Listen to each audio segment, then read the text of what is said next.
Hello friends, how are you today? I am Mohsin, the presenter bdenglish.com online teaching help center.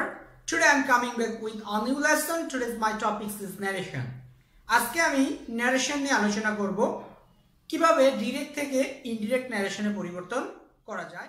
Direct থেকে indirect করার সময় কতিপয় নৈকট্যবাচক শব্দকে দূরত্ববাচক শব্দে পরিণত করতে হয়।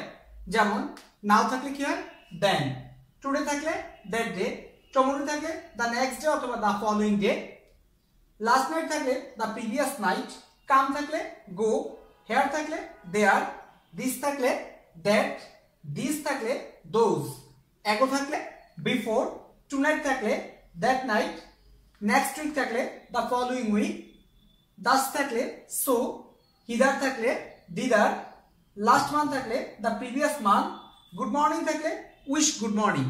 এগুলো হচ্ছে কতিপয় নৈকট্যবাচক শব্দকে দূরত্ববাচক শব্দে পরিণত করতে হয়।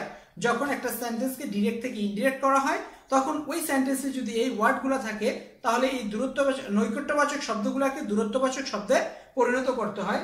আর কিছু মডাল অক্সিলারি ভার্ব আছে সেগুলোকে পরিবর্তন করতে হয়।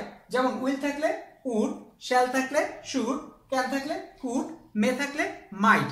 এভাবে আমরা একটা সেন্টেন্সকে যখন ডাইরেক্ট থেকে ইনডিরেক্ট করি তখন এই শব্দগুলোরও পরিবর্তন করতে হয়।